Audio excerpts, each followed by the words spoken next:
Hello everyone.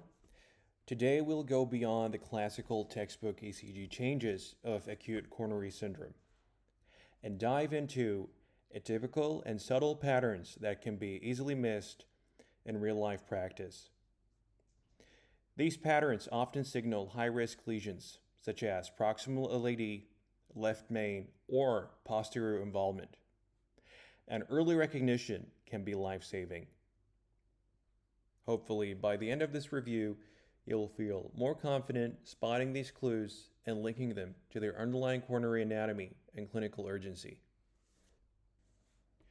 Posterior MI is one of the most commonly missed infarctions because it presents as ST depression in the anterior leads rather than elevation.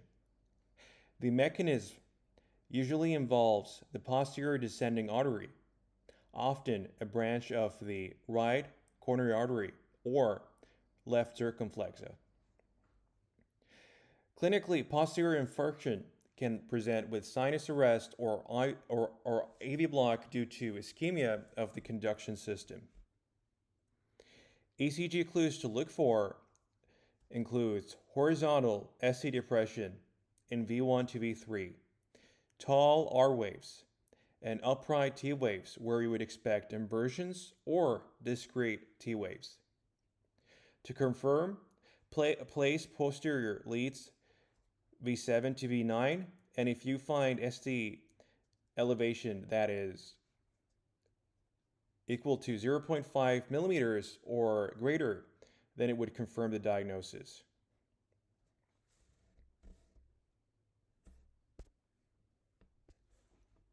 Let's break down the ECG morphology.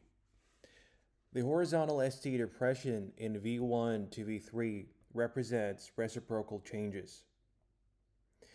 The tall R waves in this context are mirror images of posterior Q waves. A helpful clue is that when the T wave in V1 is more prominent than in V6, think posterior MI. It is very helpful to add posterior leads to further support the suspicion of posterior infarction. It can change the urgency of cath lab activation. An ST elevation of 0.5 millimeters or greater in posterior leads is enough to support posterior MI. De Winter's sign is an STEMI equivalent, meaning it represents an acute proximal LAD occlusion even though there is no classical ST elevation. The hallmark features are upsloping ST depression at the G point and tall symmetric peaked T waves in V2 to V6. You may also see mild ST elevation in AVR. Unlike hyperacute T waves, which quickly evolve into ST elevation, De Winter's patterns remains stable until reperfusion.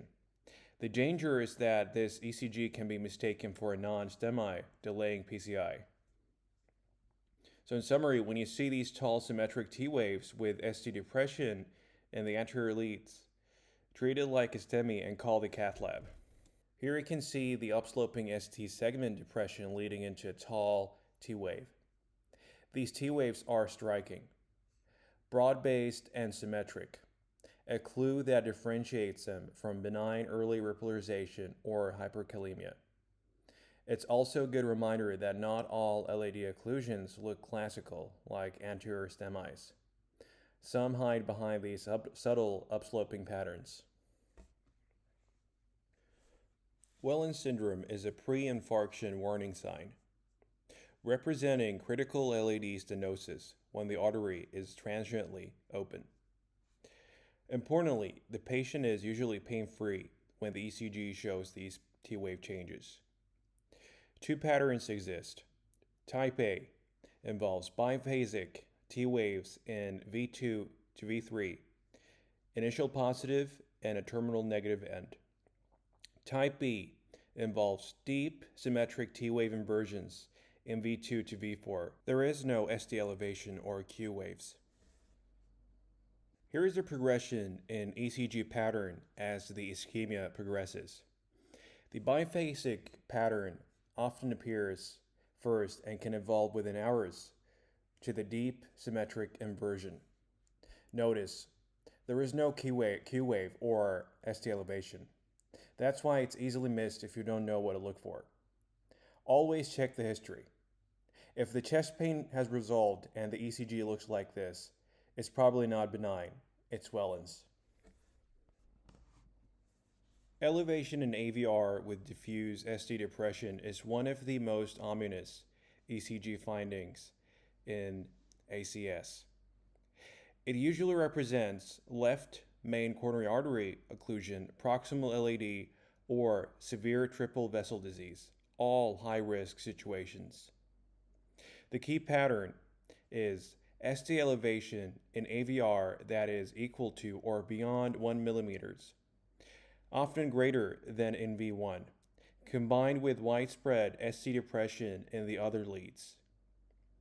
Pathophysiologically, it reflects global subendocardial ischemia rather than localized transmural injury. This ECG should prompt immediate consideration of emergent coronary angiography, not observation. Remember, ST up in AVR, ST down everywhere else means left main or equivalent disease until proven otherwise. Here we can clearly see the diffuse horizontal ST depressions across multiple leads, including lead 1, 2, 3, AVF, and V3 to V6, with reciprocal ST elevation in AVR.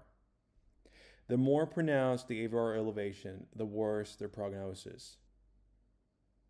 A simple rule of thumb is ST elevation in AVR that is equal to or beyond 1 millimeter and higher than in V1 should leave you to suspect left main occlusion. These patients often present with cardiogenic shock or severe hypertension. An ECG clue to call the cath lab urgently. ST elevation isolated to AVL can represent a high lateral infarction, typically from occlusion of the first diagonal or obtuse marginal branch. It's subtle and easy to miss, but you may spot reciprocal ST depression in leads 3 and AVF. These infarctions can progress quickly if unrecognized. The clinical pearl is when you see an inconspicuous ST elevation in AVL, zoom in on that lead. It might be the only visible clue of a significant lesion. There are 3 ECG patterns that are associated with massive transmural infarction and extremely poor outcomes. The shark fin pattern shows a continuous giant monophasic STT complex, and it can mimic ventricular tachycardia. The tombstone pattern is a convex ST segment merging into the T wave, classically seen in proximal LAD occlusion. Then there is the lambda pattern that has a sharp upstroke at the J point, resembling the Greek letter lambda, and it predicts malignant arrhythmias. Each of these indicates extensive ischemia and high risk of ventricular fibrillation. When you see these, don't wait. Immediate reperfusion therapy is mandatory. Visually, these patterns are unforgettable once you've seen them. The shark fin is an undulating sine wave-like ST segment, almost erasing the distinction between QRS and T waves. The tombstone looks like a hill with convex ST elevation. The lambda pattern has a distinct sharp crest at the J point. These patterns often herald extensive anterior MI, electrical instability, and an impending cardiac arrest. The key message: these ECGs are not just diagnostic, they are prognostic red flags. So to summarize, many life-threatening coronary occlusions do not produce classic ST elevation patterns. Recognizing these atypical patterns, posterior MI, Wellens, De Winter, AVR elevation, and others can drastically change patient outcomes. Always integrate the ECG with clinical presentation and act early. Thank you for your attention, and remember, in cardiology, subtle ECG changes can carry the loudest warnings.